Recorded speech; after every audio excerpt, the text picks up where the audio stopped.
Hi, this is Lori from GLP-1 Journey in Review. Today, we're doing a video in my interview series where we talk to people about their weight loss journeys. Today, we have with us Jeez, who also has a YouTube channel, which we'll also discuss. We're going to talk about his journey and his channel. His information will be linked down below in the description. So when you're done watching this video, please hop over to his channel, like and subscribe. It really does help. I want to remind everybody that I am not a healthcare provider. My guest is not a healthcare provider. We're talking about what works for us. Geez, why don't you tell us a little something about yourself? Oh, absolutely. Well, hello, everyone. I appreciate you guys taking the time to listen. And like Lori mentioned, you can find me over at G's One of One, where you can see the whole story. But today, I'd like to, in living color, just go in and give you some of the background. So, I am a person who suffers with obesity. I've been that way since a child and into adulthood, and I actually was lucky enough to educate myself and make some changes as of late and get my health in order. That's great. What medication are you on for how long and how much weight have you lost? So I am on Zepbound 10 milligram. Hmm. I've been on Zepbound since January 5th. I've entered my ninth month today. I've lost Hmm. 87 pounds and I'm down 27% of my initial starting body weight, which beats retatrutide's numbers that's not even available yet. Question on whether it's available, but it's not available with That's FDA not approval. FDA approved, I should say. So let's point that out. So what made you decide Zepbound as opposed to Wegovy or? So I'll just backtrack a little bit. So I went to a doctor's appointment for my annual physical back in November. And when I went in, she did a standard cardiovascular risk assessment for me. And in that appointment, I learned that I had a 7 out of 10 chance to have a heart attack in 10 years. Wow. So, yeah. So naturally, as a at that time as a 43-year-old male, I'm like, well, I have a 5-year-old and at that time, and I'm like, I got to be around for some time. So she was mentioning putting me on a statin, and I was already taking 2 blood pressure medicines, and I said, well, I don't want a third medication. So I've been looking at this medication by the name of Zepbound, and she was like, okay, are you thinking about trying that? And I said, yeah, I would like to try because I think if I could lose my weight. I'm hearing that it actually helps some other things. Maybe it's a better route to go versus starting, on the statin. So she agreed. She said, let's give it a shot. Now I went to that appointment. I want to say 2 days prior to Thanksgiving. So Hmm. naturally, I said, well, I don't think I'm going to start weight loss Hmm. medication 2 days before Thanksgiving. And we got turkeys brining and everything. I wouldn't be, that might not be too successful. So I said, well, I'll put it off for about a month, and then I'll go for it. Now, the reason why I couldn't start it exactly at the 30-day mark was because my children have birthdays the 22nd of December and the 27th of December, bordering Christmas. So I said, well, let's just start the first week of after the holiday, and that led me to the first Sunday after the holiday, January 5th. So hence my journey started January 5th. Oh, that's great. So you mentioned that you went to the doctor's appointment and you had already been researching Zepbound. So how long before this appointment had you actually thought about taking a GLP-1 medication? So prior to the appointment, I actually was looking at all kind of things. I looked at weight loss surgery. I thought about it because by any means necessary, I had already had the feeling that I wanted to lose some weight because at that time I'm like, I'm 319 pounds, and I'm like, this is heavier than I ever been. Because generally, as an adult male, I've pretty much been around 265, 270, right? Which is heavier than I want to say. Than I was in my younger years, but still, where I felt, pretty, comfortable. But 320 just wasn't comfortable. It was problematic. But that happened. I packed on the pounds during COVID. So right around COVID, it kind of hit me hard, because I was essential. I manage a pharmacy, I should say. So I was always outside, and then when I started to see what was happening with others, especially people that fit my category, middle-aged male suffering with obesity, hypertension, we fit the description for those that may end up with COVID, the disease, and losing their lives. So it really bothered me. I live in the suburbs of Philadelphia, so we're only a hop, skip, and a jump from New York City. And just looking on the news and seeing them making the makeshift morgues with the frozen trailers that they were shoving people's bodies into because they had no more Mhm. space in the morgue was very bothersome to me. So I said, it affected me to the point where I took a leave, from work, and I actually was home for a few months, educating myself on the whole virus and everything. And during that time, we were just kind of like eating in, packing on the pounds. And, lo and behold, I packed on 50 of them. You know what I mean? So I was like, I got to do something, But when I had my doctor's appointment, and she told me about the heart attack risk, it was compounded because I already have an irregular heartbeat, which I see a cardiologist and an electrophysicist about. And with that, all of that going on, I said, well, maybe I should look into like weight loss surgery. And then I came up upon tirzepatide, later to be known as Manjaro for diabetics, and Zepbound for weight loss. And it having at that time, because we're talking 2024, it's pretty new, but there are trials going on, and I was able to see that at that time it was, and probably still today, the only FDA approved medication with a 20% loss or above possibility. So I said, well, I want to present this to the doctor and see what she says. She agreed, and hence my journey started January 5th, and I've been taking it ever since. Are you one of the lucky people where insurance covers it, or are you an out-of-pocket person? No, I'm one of the lucky people where, I mean, obviously we still have to pay a premium, so it's not a Right. given. I do pay a monthly premium for that privilege, but yes, I am one of the lucky people that my copay is just $25 per month for the 4 pens, which I'm able to, like I said, luckily get, without having to worry about paying that $4.99 out of pocket for the vials. That's great. You also mentioned how, obviously being a male and statistically, so many more females are on this medication than males. Mhm. Why do you think that is? Uh, I want to say that it's the probably a stigma around, I mean, it's a lot to that. You know what I mean? I think Mhm. that one, it's comfortability, right? Because females are those that are more prone to have community. What I mean by that is if you just look at YouTube, like we're on, the population is female dominated. So more than likely we have an individual saying to them, hey, if you're struggling with weight, I have something that I think you might want to try. And with them actually seeing them as a real life example, it makes them comfortable, right? So they're willing to try. Whereas with males, a lot of times they're not sharing, right? So that's why my channel, I actually even shared it to my personal social media, Instagram and Facebook, because that's where people that I actually know, in regular life, they frequent, and a lot of them struggle with weight. So I said, well, at first I didn't, I was just all about focusing on my own journey and not, worrying about telling anybody about anything initially because I didn't know what was going to happen. But I'll come back to that later. But to answer your question, I share it to my social media because I want people to know that, men, people that look like me, even multicultural for that matter, they are able to take the medication and do very well, and I wanted to be an example.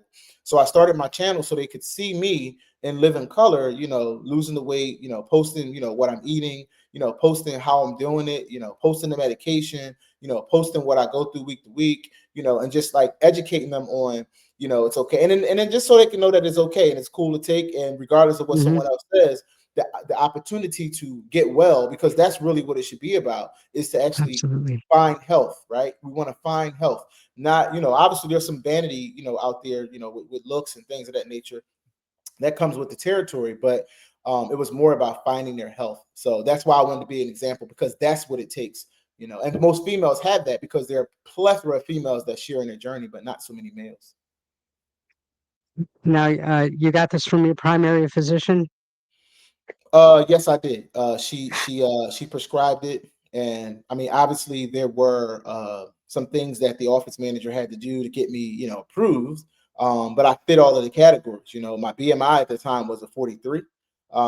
So, and then with me having the hypertension, the high cholesterol, you know, I mean, with all of that, I don't think it was a hard sell. You know what I mean? Yeah. Because I probably would qualify for bariatric surgery at that point with such a high BMI anyway. Now, you were lucky with your primary physician. I originally went to my primary physician, and his opinion was eat a little bit less, work a little bit more. And then I got another primary physician who said, yeah, yeah, yeah. And, you know, I could see her Googling it, you know, 'cause didn't seem to know a lot about it.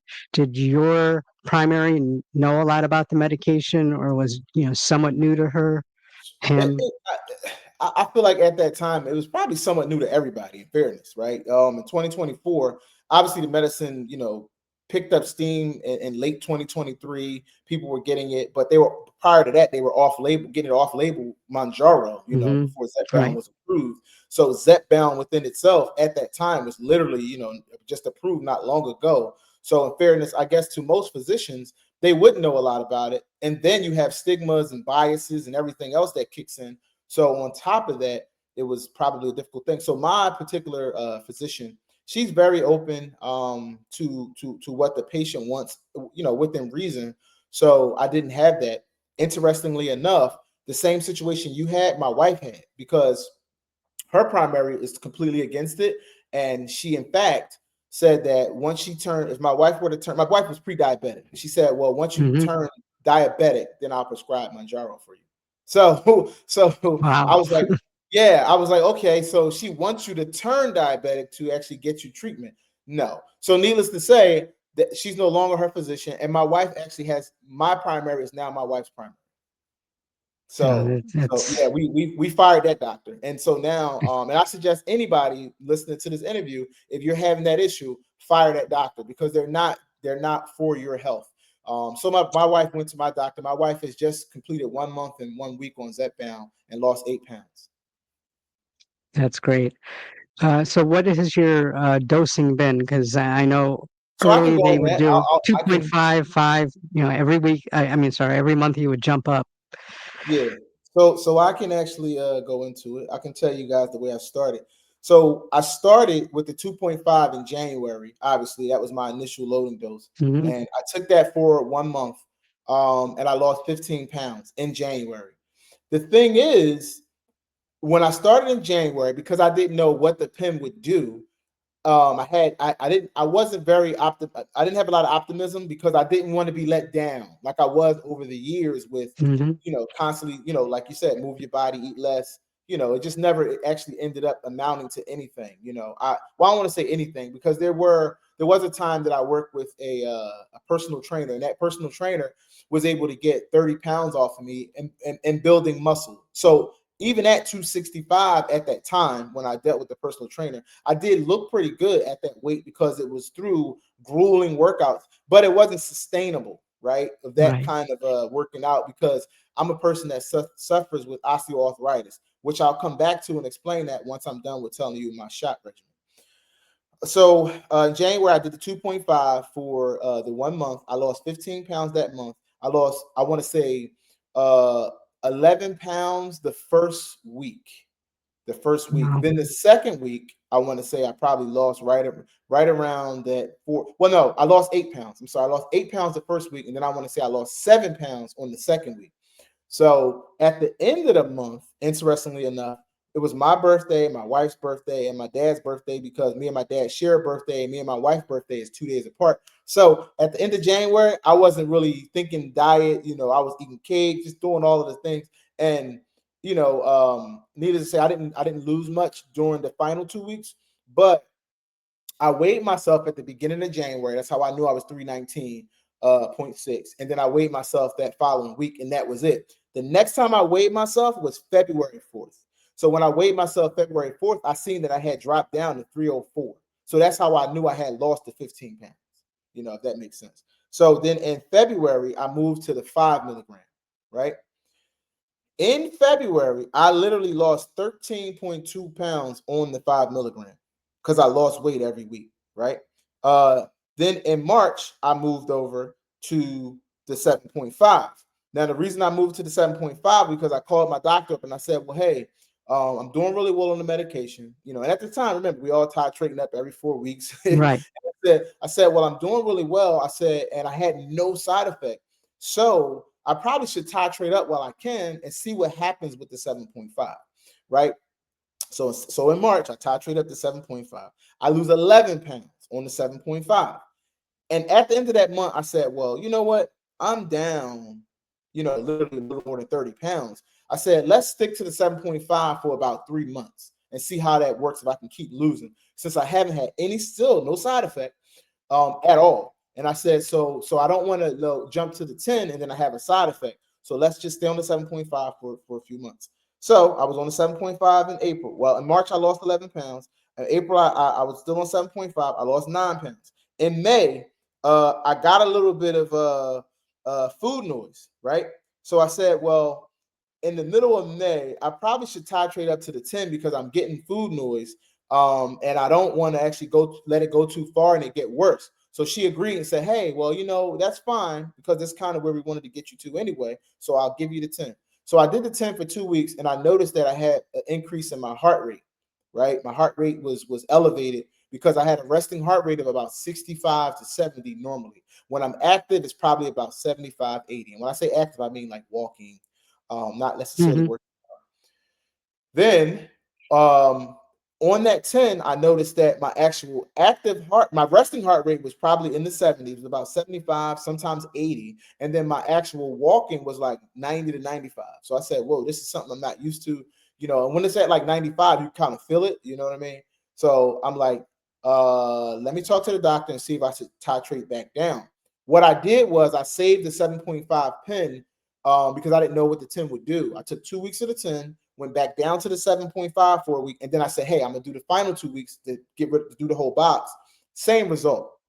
So ultimately in May, I lost 12.6 pounds and I titrated back down to 7.5 for June, July, and August, right? Because I didn't want to deal with that heart rate elevation. So in June, I lost 8 pounds. In July, I lost 6.6 pounds. In August was my lowest loss. I was still on the 7.5. I lost 2.3 pounds. And I said, well, hey, in September, maybe I try the 10 again because that was several months ago. I've been on the medication for 7 months now, and maybe my body's ready for the 10. So at the beginning of September, I got on the 10, and I went through the whole month of September, no issue. So thank God for that. And I actually lost almost 6 pounds, which brings me to here today, taking my weight today, and I'm down to 232 pounds. And that's a total loss of 87 pounds and 27% of my body. That's great. So you were talking about the osteoarthritis. You want to tell us something Yes, a little so I bit can go about back that? to that. So the osteoarthritis is something that affects my feet and ankle, right? Now I've had that for years, and I was getting cortisone shots. So the cortisone shots actually are not helping anymore. So in one of the toes. So I actually have to get surgery in about 3 weeks on that particular toe because the cortisone shots won't work for it anymore. So I'm going to get surgery on that on the 21st, and then the other foot and ankle are in the position where they're not as bad as that, so I can continue to get shots in that. But probably in another year or two, I'll also get surgery on that. But my doctor was okay with me titrating up quickly because she knew about the osteoarthritis and my inability to do workouts strenuously to actually lose weight, right? So she said, well, I'll be okay with getting you to a higher dose. Maybe not the highest dose, but probably one of the higher doses. And usually, when most people say that, that's probably the 10 or the 15. Those are more, when we're not talking about in-between doses.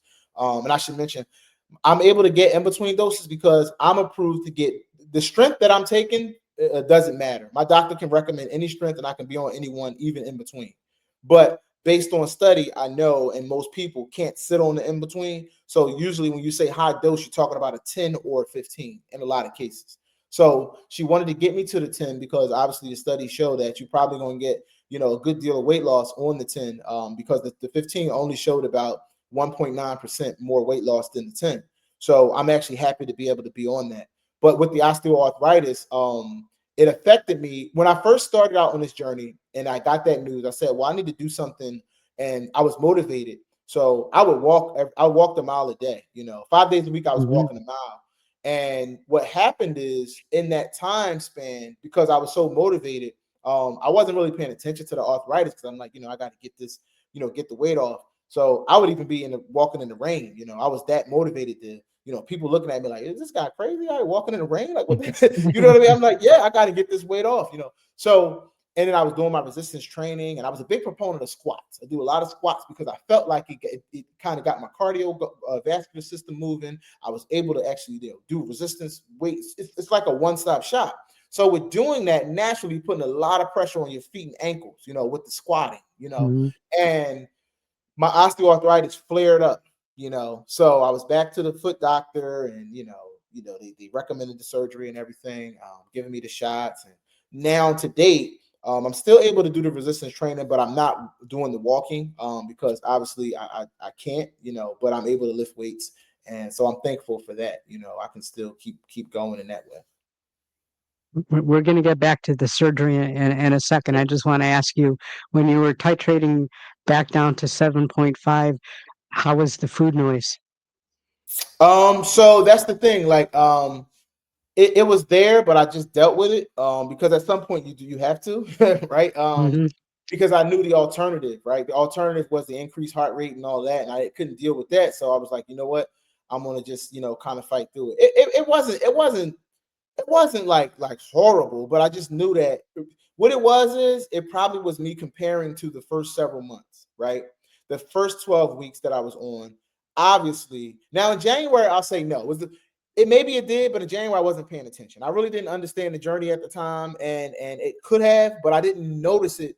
Now with my information, I can go back and say in February it shut off, right? February, a month after I start taking it, the food noise shut off. And then I think that what happened is during the summer, once I got to like into May and almost June, it started to creep back, but probably just normally, you know what I mean? And I recognized it as being loud, you know what I mean? Because I wasn't used to it at all. So fast forward to the end of the summer, when I was thinking about titrating up to the 10, it wasn't necessarily for the food noise. It was more so because I knew that I wouldn't be able to work out in the way that I was before, and I wanted to have a sense of control. And I gotta say, the 10 milligram gives me that. 10 milligrams gives you, for those that don't, because some have never reached the 10 milligram. So, but Hmm. I'm on it currently, and I gotta say, it gives you. It almost makes me think of like individuals who don't have food noise, how they live. You know what I mean? Like people like that, the way Right. that they live and the way they're able to not overeat, not think about food, not it makes me feel that way because I'm literally on the 10 milligram in control. I can eat or not eat. You know what I mean? And I've never had that where it's like, okay, I can eat or not. You know what I mean? Like, but now having this, it's special. I gotta say, I think the 10 milligram is actually the optimal dose for this medication. Just my personal opinion. Yeah. For you, at least. Hmm. My favorite dose was actually 5, Okay. and I did get up to 10. Um, So getting back to food noise. Food noise is different for everybody. I never even knew what food noise was till it was gone. And I didn't realize how obsessed I was with thinking about the next meal, how I'm going to make it, how I'm going to make it better. I know what I have in there. Should I eat this before like it goes bad? Yeah, I better do that because, I don't want to waste food. What was food noise like for you? Uh, I feel like for me, I mean, I don't know if it's easy to explain, but I would just say just the desire to having a desire to eat when I didn't need to. That's the best way I can probably put it. You know what I mean? For me, like it was just like that desire that you had to, like I had to eat. I didn't need to eat, but I just had to go get something. You know what I mean? Even when I didn't need it. And now, having that And like I said, when I say optimal, I mean that's what I said for me personally. And just with, I mean, everything that it's meant to do, weight loss, food Hmm. noise, all of the things, you know what I mean? Like it literally, like, because I stayed on 7.5 the most of my journey. So I lost the most weight on 7.5 because I don't think it was based on efficacy. It was more based on tenure, right? The time that I spent on it is why I lost the most weight. I may have been able to lose weight on 5 the same way, like you. Hmm. Like I might have been able to stay on 5 all this time, but I doubt it because, again, I think I would have had that low. I would have had food noise to the point that I wouldn't be able to not indulge. Now, you're said that you're going to have surgery, uh, and I'm assuming that you have to stop the medication for a period of time before. 7 days. Uh, right? Are you preparing for that, and if so, how? Yeah, I mean, because it's a lot less than I thought. I thought it was gonna be 14 days, at least from what I Hmm. was hearing. I was like, wow. I said, so I gotta stop for 14 days. I said, oh, I don't know what that's gonna be like, but I mean, I'm prepared to do it. But now knowing, I talked to the surgeon, talked to my primary care, talked to a few, because I'm like, I'm gonna talk to everybody and see what, and all of them have the consensus with everyone was 7 days. So I mean, there was one lady that said that she didn't even miss a shot because the way she did her shot, and then like she was able to take the shot the same day of the surgery, and the way she stopped taking it, she never really missed. So I'm like, and I've moved my shot before, like from like from a Sunday to Friday, and from like a Monday to Friday. So with that 3 day kind of window that we have, I may not even miss it. Yeah, that's great. Uh, so, what is your shot schedule? I take my shot every Friday. I used to be a stickler for taking it every Sunday morning. Then I moved it back to Friday, and the reason being is because with the weekends in front of us, there's a lot of temptation. So I felt like when I was taking it Sunday, it was like, well, I already went through the weekend, you know what I mean? And then I was weighing in on Sundays, and I'm like, I done just had 2 days of fun, and it might not. Now, luckily, like I said, luckily, I've lost weight for 39 weeks straight. I lost weight for 39 weeks straight. That's great. I don't know, I mean, obviously there's probably people not on YouTube that has too, but I just mean from a everyday perspective, from most people I talk to, they've gained weight at different times. Not me. I've lost weight for 39 weeks straight. So, when you inject, are you a stomach, arm, thigh, rotate? All stomach all the time. I have no desire to go arm or leg at all. I should say that I do. So I'm able to, again. I'm not gonna go too far, but I do give like flu shots and different shots to other people when I'm working, right? So I know all about shots, intermuscular and all that. And so the scary part is I've seen people actually get on YouTube, give themselves a shot, and I'm like, whoa, wait, are you doing that wrong? You about to go intermuscular, and you're not supposed to. You should be going subcutaneous. And I'm like, they don't even know. And then with some people that have already lost a good deal of weight, it's a bunch of loose skin on the back of that arm, and you're just going into loose skin, and not necessarily the subcutaneous fat. So I think it's actually, while it's been approved and okay to do, I think that it's more efficacious to go in your belly region. Now, you mentioned retatrutide. Have you looked into any of the other next generation of medications coming out, and what's your opinion of them? Absolutely, absolutely. I think retatrutide is it looks amazing. You know what I mean? I think more of the muscle sparing part of it. You know what I mean? Like obviously they have to do more research, but that is the thing that's very interesting about that. Um, Retatrutide, I think, will be the king of the hill, but I think there will be some. I think the stipulations to getting it will be even more difficult than what Hmm. people are probably thinking. I mean, you probably will have to be clinically obese at the very least. Having about BMI of probably 40 or more to even be looked at, for that, which will probably put the a lot of people out of not have the accessibility. A lot of people won't have the accessibility because of that to begin with. But I think it's an amazing drug. I'm glad that they're taking their time with it and just making sure that it's safe, because it can also be a danger, and that's another thing that I like to talk about as well on my channel, because I feel like a lot of ladies do follow the channel because obviously, like we mentioned, it's a more female dominated space. Hmm. It's very worrisome to me when I see ladies that 5'5", 5'6", that are at a healthy weight, not overweight, not obese, that, you know, find the drug and then they end up underweight, you know, because you've seen people at 110, 112, 115 pounds. And I'm like, you know, you're actually doing the reverse of what it is that I think that they probably mean to do. And that's a little bit scary. So I do try to tell people, like, you know, let's utilize these things if you are, you know, contraindicated to do so, but let's also make sure that we're keeping everybody safe. I have a opinion on some of that, where I think people of a somewhat normal weight, or people that have 10, 12 pounds to lose, I used to be very much against them using this medication because I was afraid it was going to turn into some sort of like eating disorder, that, you know, type of thing. But the more I'm hearing that it's good for heart health, liver health, addiction, uh, possibly prevention of Alzheimer's and Parkinson's, and even preventing death, I figured, well, why not? If they could use it in a way where they don't lose too much weight and eat healthy along with it, why shouldn't they have the benefits? No, they should. They should have the benefits. They absolutely should have the benefits. The issue is that most, like, think about like what you just said. Even people that are using the medication, let's say as directed, sometimes lose more than they need to, right?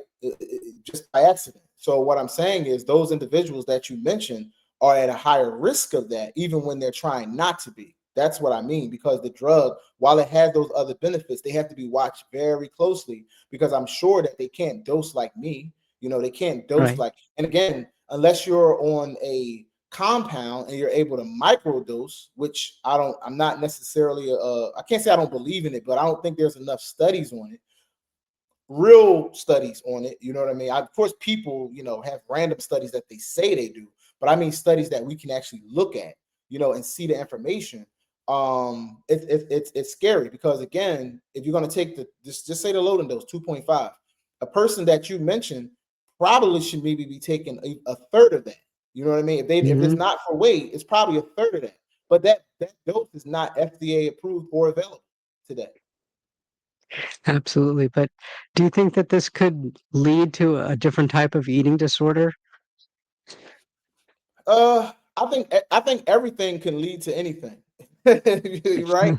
Everything can lead to anything. But I just want us as a community, as a society, to actually make sure that we incorporate every kind of study possible, so that way we can direct people in the best way. We all should have accessibility to what can help us health wise, right? Because the first thing I said when I got on here, it's not about vanity, it's about health. So, like you mentioned, all of those things, if this terzepatide actually treats those things, I think that it's only fair that you have access to it. Who is anybody to say you shouldn't have this because, right? I can't say that. No one can. What I do want, though, is for us to actually give it time to have the studies, the appropriate studies, so that way they can be dosed appropriately. And that's the worry. The dose for them may not, and I'm not saying it's not, because I don't know. I don't think any of us know, because we don't have the studies. We don't know if that appropriate dose is in front of them, right? What we do know is the dose that is in front of them has been indicated for those that either suffer with overweight or obesity. Well, I interviewed a gentleman, and I don't know exactly how true this is. I didn't really do the research, who said as he lost his weight, his testosterone levels increased. So, how does this medication differ in men's health? Um, I think that it does help, but I don't know if I don't think we have a study for that either. You know, that's like a random opinion. You know what I mean? I think there is some truth to that, but I just don't know if I feel good saying, you know, on the airways that this definitely is going to do that. You know, I don't know. You know, and I do think that it does. It has for sure shown, you know, a boost in the health, but I don't know if it's related to just the pure weight loss. You know what I mean? Because when you actually take that much weight off your body, you don't know whether it's just from not carrying around that much fat, you know, or is it, you know, definitely something chemically, you know what I mean, happening in that realm. You know, I know biology, I know metabolically, absolutely, you know, because my cholesterol, we're gonna talk about labs, like my cholesterol was at I want to say 218 when I before I started the medication, And then once I took a blood test, I did blood work. Probably 5 months into the journey, my cholesterol was at 145.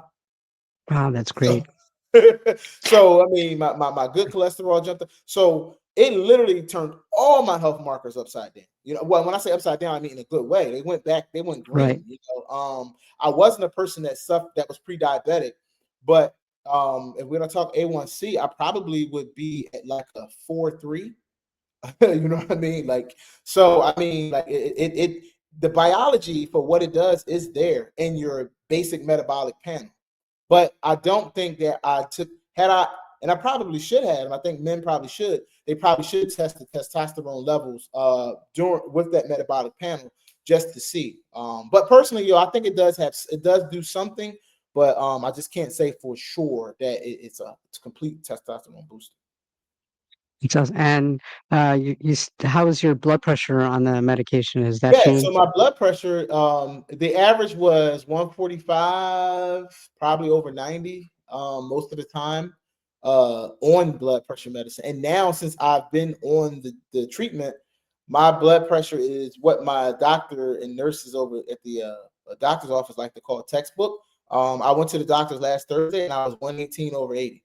So Are you she still actually, taking the medication? they actually took me off of one of the blood the hydrochlorothiazide, which some will know. Like I said, in GLP-1 speak, it'd be kind of like a dual agonist because it was both Hmm. the hydrochlor and then the thiazide diuretic, so it was doing two things. But that diuretic was problematic, not so much the blood pressure portion, but the diuretic, because my foot surgeon believes that it might have been causing some gout, which I never had ever before. So I was actually happy to finally come off of that because I've been on that for probably at this point a little more than 10 years. So now I'm So just on that. has the anti-inflammatory effect of the GLP-1 affected you at all that you Oh, noticed? absolutely. I mean, I think that's why I'm able to come off of that, because basically, if not, I probably would see a reverse. And now I'm still taking the amlodipine. I'm on 5 milligrams. And the reason being is because with that heart issue, you know what I mean? There's Hmm. another reason, so it's still good for me to be on that. Even if I notice low blood pressure, I still have room to cut because I'm on 5. So I could go down to 2.5 with the amlodipine if I see that it's having my blood pressure be too low. So yes, I do believe that the Zepbound does have a very good anti-inflammatory effect for me, because even with one of my shoulders, when I had an issue in like laying on my right side, I actually still have issue there, but I can actually lay on it for some time. Whereas before, if I laid on it at all, I would get up dizzy, So, and going to the doctor, they said that it was something with a tendon there that I had to kind of like just lift weights to work out. But I was like, I don't know. Every time I did it, I would just get like super dizzy. But that kind of subsided. It didn't help, I want to say, with the osteoarthritis, and that is, I don't think it's the lack of efficacy with the medication. I think it's more that it's just so far gone. Like there's no Hmm. cartilage there. It's just bone on bone. So nothing's going to help that unless I get surgery, which I am. You know what I mean? So. So you mentioned that. What do you think about athletes that are taking this medication to try to give them an edge? Uh, I personally don't know about an athlete taking it for an edge. I do know the athletes, like we talking about Serena, which publicly came out and stated it. Hmm. That's not a rumor. I mean, because she's publicly, and I just like to stick to what people say instead of rumors. She actually came out and said that she had reasoning for it metabolically. So I'm all for it. Like we mentioned, even the small, like people that are necessarily at a healthy weight that take it, it's the same thing. Because a lot of athletes, believe it or not, are at overweight. Believe it or not, because athletically they actually hold a lot of muscle. You know what I mean, more than other people, which is supposed to be a good thing, but it still puts them in the overweight category. So I mean, I guess I would say they're contraindicated for the medication. They're not taking it um just because, like I said, for performance. You got older people like Charles Barkley, who actually, also admitted to Manjaro Hmm. use for some time. But I mean, clearly, he was definitely clinically obese, right? So so he was definitely indicated to take the medication. So I'm absolutely fine with athletes, because I feel like that most of them, believe it or not, probably qualify for it for one reason or another. Do you think it's going to take to make prices go down if they are going to go down? That is just a bowl of mess. The pricing. Yeah. As far as the pricing is concerned, um, I don't know. I mean, I really, really, really hope. I mean, I look at it this way. So if we want to talk about compound for a moment, with compound, you have the semaglutide, which I feel like is the most affordable at this point, because you probably could get that for about, little about 150, $200 a month, at some of the Mm. trusted places. But we clearly know, based on study, that it's now the inferior treatment when you talk about putting it next to tirzepatide, because tirzepatide has so many more benefits. Now, semaglutide has been studied and shown to have a great cardiovascular benefit, right? So we can say it does have a very important benefit versus tirzepatide, because tirzepatide is still in trials to determine whether or not, and I think tirzepatide is going to win that trial too, once we actually Me get all too. the information. But clearly, if you're going to talk about a list of benefits, I would say tirzepatide is winning, and the side effect profile is way less harsh because, and I'm going to get back to the pricing in 1 second, simply because tirzepatide, in my opinion, has since it has that, such a list of benefits, it's worth the price that it came out as. But I think that now it's kind of due time to start lowering that. Semaglutide, on the other hand, is not. I don't think that you should be paying $4.99 for a pen that doesn't do what the other pen does with a much lower side effect profile. And I know people that actually study these things, like yourself, myself, and influencers. And we like to call ourselves influencers, not necessarily content creators, because we're influencing people, right? So the side effect profile for tirzepatide is much lower, because obviously semaglutide, we know now, is much more of a GLP, and tirzepatide is much more of a GIP, right? So with it having much more of that GIP effect, you can expect to, and that fat oxidization that semaglutide doesn't possess. Why pay $500 for two drugs that do different things, unless your side effect profile for some reason is higher with tirzepatide and you did better on Wegovy? But honestly, I'm never hearing that.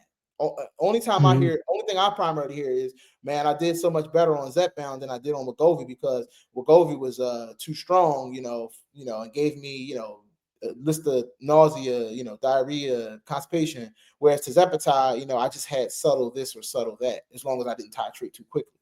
So I've heard of people actually switching on a stall, hopefully with a doctor's consent. I don't know if there's any truth to that, but I have heard people tell me that, and kind of breaks their stall, and then they go back to whichever medication, usually the tirzepatide afterwards. I mean, I mean, I mean, now if you were going from a Wegovy to a tirzepatide, I can understand that. I can understand it. Mm, I just said myself, it's a better drug because, of the GIP, and it having fat oxidization properties that the GLPs just simply, the single agonist just can't meet. I understand that, if you're on a stall, but realistically, I think everybody, and I mean everybody, when you actually get into a stall, you have to go back to ground zero and look at everything. Reevaluate your hydration first. Am I getting enough water in? Or is the dose that I'm on causing so much suppression that I'm not getting enough hydration, and I'm getting constipated because I'm not able to move bowels, because I'm not hydrated enough, and I'm not getting enough fiber, I'm not getting enough protein, I'm not sleeping enough, I'm not moving enough, and what I mean moving enough, just daily activity. I'm not saying, because I'm talking about your metabolic, natural occurring weight, not mhm. necessarily more workout, right? I'm just saying, if you evaluate all of that and you're still doing it the same way, maybe, just maybe, if you're in a stall, you can actually move the needle with some of those first. Maybe I sleep for 1 hour more. Maybe I get 16 ounces more of water. Maybe, instead of, sitting for 4 hours, I sit for 3 and do something. So once you go through all of that and you still stall, then you can say, hey, I'm in a stall, I need more medicine. But until you do all of those things, you really can't say you're in a stall. And the one thing I left out, and it needs to be about a month, right? You need at least a month to Right. say, hey, I stalled. Because there's times where your body's going to do some things where your scale didn't move, but you actually lost inches or what have you that you didn't pay attention to. So I've actually had people tell me that, they've been in a stall for 4 to 5 weeks because they only lost a pound. I'm like, okay, so you're just not losing fast enough, is what you're saying. So it's a little, you really have to, you know, deep dive with these people to find out what their idea of a stall is. yeah, and most of the time, I think what it is we're all guilty of it because we're human beings. Is what it is we don't keep our eye on our own mat or our own race, right? We actually look at other, because that's what we do. Like we're Hmm. scrolling on our phones all day. So when you see somebody, oh man, they had another loss, and 2 weeks in a row now, and me, I haven't lost nothing for 3 weeks now. So I must be doing really bad. But what you didn't pay attention to was in that same 3 week, you just said you went from a 2X shirt to a 1X shirt or a size 8 dress to a size 6 dress. You didn't lose weight, but you lost a ton of inches and you forgot about that. Then when you remind them, you're like, oh, I did do that. I did have that non-scale victory that I'm not counting here. I did have better sleep. I did do so. We just forget to look about, again, pay attention to our own race, our own mat, and in that moment we just get super fixated on what success looks like for other people. Do you believe in goals, and do you have them, and do they change? And small goals, goal weight. Yeah, absolutely. I believe that anybody that actually, has any type of lifestyle or gets on any kind of journey or actually, records this information has to have goals. You have to have micro goals and big goals, because if not, where are you going? You know what I mean? Obviously, weight loss. This is a lifestyle, so there's no destination. So I want to actually, when I say where you going, I don't mean like there's an actual one place you're going to end up at. But for me personally, to answer your question, my initial goal was to 100 pounds. And the reason why that goal was to actually lose 100 pounds, it wasn't because usually that's the thing that gets the most attention on YouTube. They lost 100 pounds? Really? How? That's usually the thing, right? No, it wasn't that. It was because the 100 pounds would take me from one category to the next. It would put me out of obesity into just overweight, because I was 319 pounds. 219 pounds as a 6 foot male, because I'm 6 foot tall, will actually put my BMI, below what is considered obesity, into just overweight. So that was my initial goal. But now, over the last 9 months, with me educating myself and being such a proponent of the community and learning so much, just even on my own, reading and studying and being on the journey personally, I've learned about maintenance, and then watching some of the people that came before me. So when I get to maintenance, I don't think it'll be as hard for me as it is for others, because I've seen others. What that looks like for me is staying on the dose that actually has the lowest side effect profile for me with the most efficacy, right? And for me right now, that's a 10. I don't have a plan on going any farther than that, because with me losing, I mean, I got to be real, 27% of my body weight. And I like to use percentages, not pounds, because we're all different heights and different, Hmm. sexes. So percentage is what makes the most sense when you're having a conversation. So with me losing 27% in 9 months, I really don't need, it's not about necessarily weight loss when I get to maintenance, it's maintaining. So I would stay here and I would actually give myself at the very least, a 10 to 15 pound window to fluctuate, because as a male, right, and a larger male at that, there might be a smaller woman that could probably stay in between like a 5 to 8 pound window. Me personally, I probably need about 10 or 15, maybe even 20. I don't know. So I'm okay with going down to 200 pounds, to answer your question. That would be my ultimate lowest that I would care to be, is 200 pounds, because at that weight, several things happen. It puts me in a 26.99 to 27% BMI. So I would actually be near healthy, because I don't wholeheartedly believe in BMI. I just think that it's a good, Hmm. a good, it's a good way to actually kind of gauge things. Because it doesn't take into account, I feel like, bone mass enough, bone density. It's not enough there, but it can still be used loosely. So if I'm using it loosely and I give it a little bit of space, if I get to that 27, there's a prominent doctor that actually went on one of the other prominent channels and actually talked about this. There are studies showing that at that BMI, you actually are lowering the percentage that you actually would probably deal with certain cancers and different comorbidities at that weight. So Before we get into your channel, why don't you tell us what a day of food looks like for you? So a day of food with me. Well, so let's get into intermittent fasting before we do that, because I'm also a proponent of intermittent fasting. I've done that, before my journey and during my journey. And most people that watch my channel know, I'm carnivore, not complete carnivore, but I would say you could call me that. And I actually do intermittent fasting. I eat twice a day. I don't eat 3, 4, 6 times a day, like a lot of people say. No, I eat twice a day, and my window is generally between 2 and 8. And the thing is, I actually get probably as much, if not more, calories than most people. Why? Because I eat, massive amounts of protein. And what I mean by that is my average plate, I eat the same things over and over. So the reason why I don't have to track or calorie count is because I already know what my plate contains, because I don't change them. It's just a multitude of the same plates on rotation. So in general, I'm going to eat steak, which will be most likely ribeye. If I'm going to eat fish, it's going to either be red snapper, it's going to be sea bass, Chilean sea bass, or salmon. Those are usually the only fishes that I'm going to eat. The vegetable is probably going to be broccoli. And if I do eat anything else, it'll be sweet potato. If I'm out every now and then, I might get mashed potatoes. And if I'm on the go, I could eat a burger, even sometimes fries. But the average calculation into those calories is usually right around 18 to 1900 calories. So I'm not missing any calories by eating twice a day. And every now and then, occasionally, I'll go into autophagy. And for those that don't fast, autophagy just is probably the time where it is the time where you've gone 24 hours, at least 24 hours without eating. So what that looks like for me is I won't eat. I'll eat at 5:30, and then I'll eat again probably 5:30 the next day. And I only do that probably once or twice a month, because outside of weight loss, spiritually, I believe that we should fast, because it's the best way to get as far back to the basis of nature and rebuilding of your Mhm. your biology as possible. So, geez, tell us about your channel. So my channel G's one of one. That's where you can come over and watch me on my journey. You can see everything that I'm talking about here. I post my fasting because I have an app called Simple.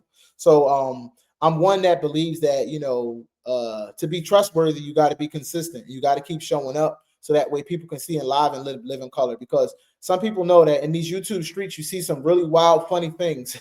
You got people Mhm. losing 70 pounds in 10 weeks, and stuff like that, which to me is just mind blowing. So I like to actually show real world examples of my before and afters. You can find them over there. You can see the things that I'm talking about eating. You can find them over there. You can see, like I said, my fasting window. You can see my weight where I post the app. You can see me talking about things like peptides, and while I'm not super duper versed in it, I might post things about them.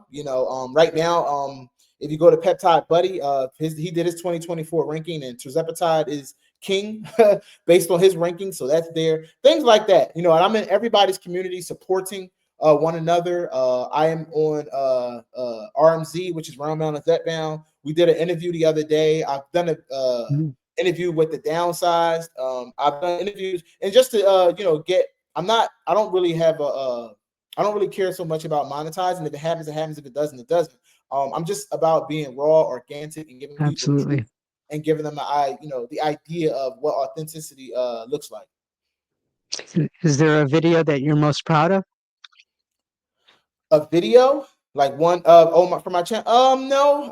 I think that everything is has its place. I started with the whole story just to let people see my early upbringing, where I mentioned going to the most dangerous high school in the United States, based on Diane Sawyer's ABC special about 12, 13 years ago. I was there in the 90s, way before they had metal detectors and security. So a lot of that trauma played into what led into obesity for me as a smaller child and a young man. So if you want to see that, you can go over there and see all of that. But I definitely did a whole story, part one, part two. So if anything, I'll say those because they probably talked about the beginning. But everything after that also is important, because it talks about my journey, how I got here. I want to remind everybody that Jesus' channel will be linked down below in the description. So please head over, like, subscribe. It really does help. Geez, what would you tell somebody thinking of starting the medication or just starting the medication? I would say I would like you to educate yourself, number one, because it's out there now. I mean, when I started, it wasn't too many people, and especially men, because I mean, we had Dave, we had RMZ, Round Mountain Zepbound, which is who I saw most of.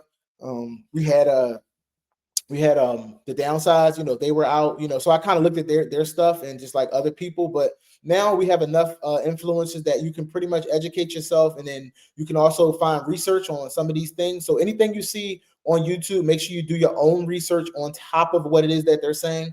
And I would also say, just for yourself, make sure you get yourself a scale, because you need information, and it's not so much about the lean mass and the body mass. It's more about hydration and protein. They have smart apps and scales that can actually tell you that, because number one is take your shot. That's the first thing. Take it every single week. Don't miss it. Number two is consistency. Be consistent. If you're consistent, you will win. And then finally, you want to definitely make sure that you seek out community and support, because you're definitely going to want to have some accountability with your journey, because it helps. Any closing statements or anything you'd like to say?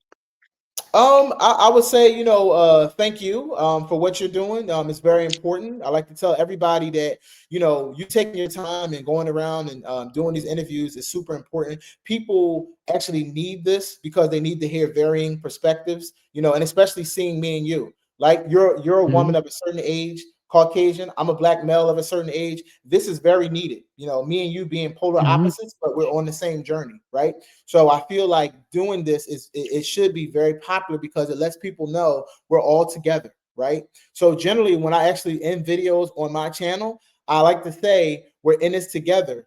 Everybody, obesity warriors, stand up. Again, I want to thank you for your time. Very gracious of you to give that up, especially on a weekend. I'm going to remind everybody, hop on over to your channel, like and subscribe. Tonight, I go live between 6 and 7 every Sunday night. Catch me there. Perfect. I'll catch you at the live, hopefully. If you found this useful, please hit that like and subscribe button so that we can continue to support each other. Hopefully, you'll find somebody that I'm interviewing that you could relate to, learn something a little bit about this person and that person, and kind of turn that all into your journey. So again, thank you for your time, Geez. It's been wonderful. And thank you. Just want to give you your flowers, for doing what you do. Thank you.